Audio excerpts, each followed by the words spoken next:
bao mến đã 10 năm rồi quê ta bao đổi thay rồi từ biển xa đến rừng núi xa xanh tươi bốn mùa rộn vang tiếng hò khoan lệ thủy trên dòng sông Kiến Giang dạt dào tình quê.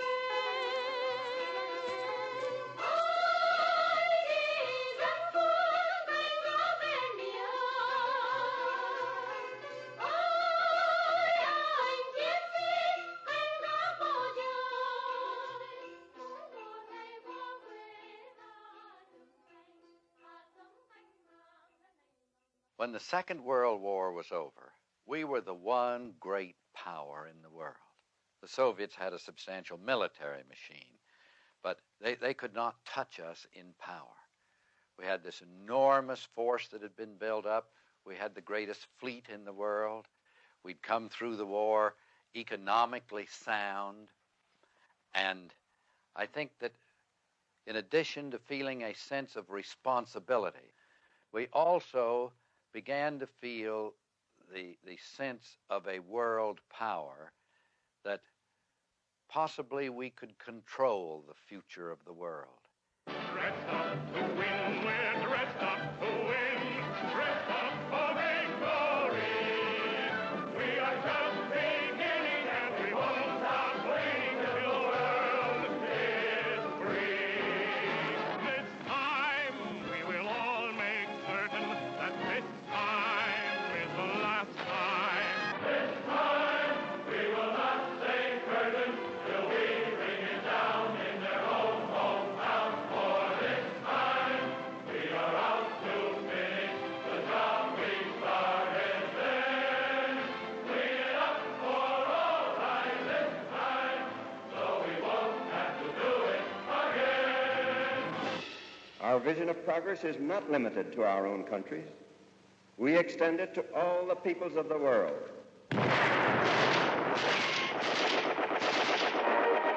Military action in Indochina. French regulars land along the coast in search of roving communist bands.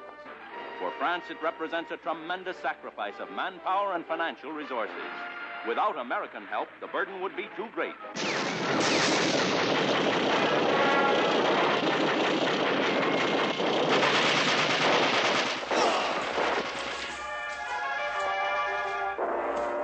I do not expect that there is going to be a communist victory in Indochina.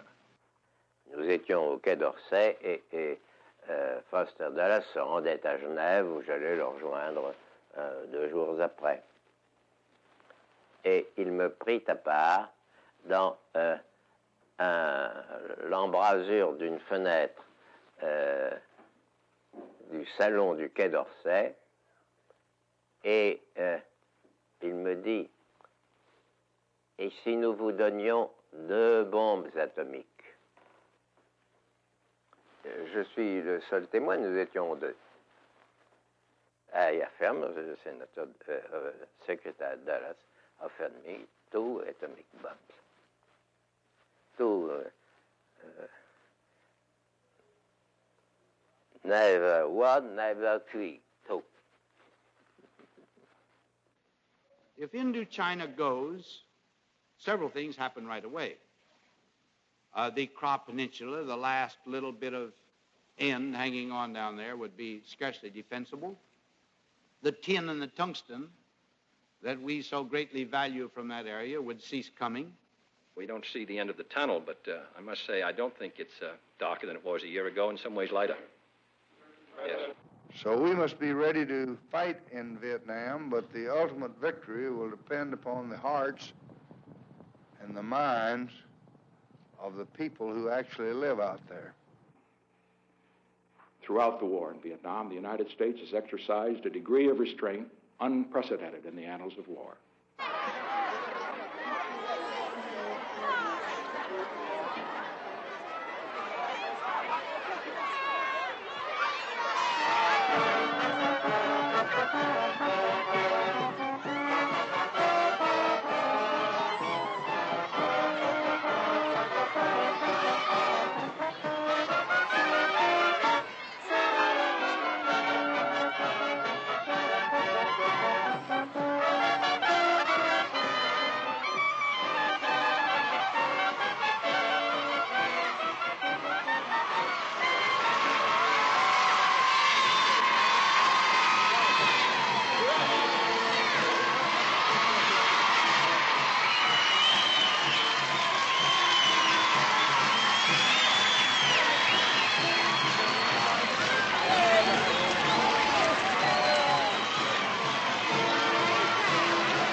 that enabled myself and my buddies to stay alive those many years. That one thing was faith. Faith in my family, my God, and my country. I remembered high school. I remembered playing sports there. And I can remember my coach saying, when the going gets tough, the tough get going, because winners never quit, and quitters never win. Why did I go to Vietnam? I will have to go back to 1965 when I was 22 years old. At that time, communism was once again trying to muscle in its way into a free country. I know of no communist analysis or non-communist analysis that would assert that there's a majority of the people in that country that want to be communist. Why do they need us, then? Because they were subjected to military attack from outside.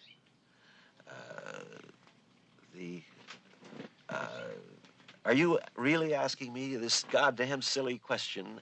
Oh, you really want me to go into this, Mr. Davis?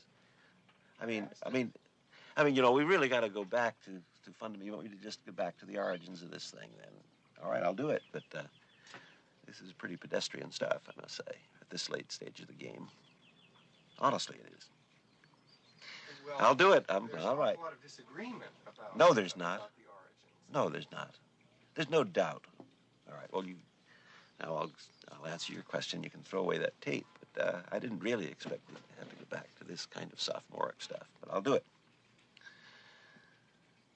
The problem began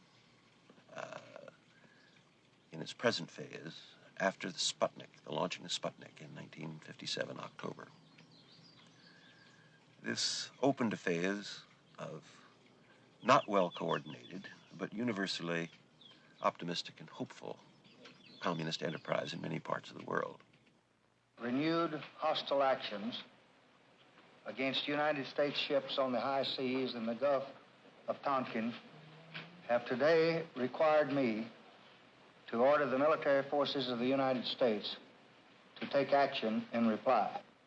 We always hesitate in public to use the dirty word lies, but a lie is a lie. I mean, it's a misrepresentation of fact. And it's supposed to be a criminal act if it's done under oath. Mr. Johnson didn't say it under oath. He just said it. We don't usually have the president under oath. There are those who ask why this responsibility should be ours. The answer, I think, is simple. There's no one else who can do the job. If necessary.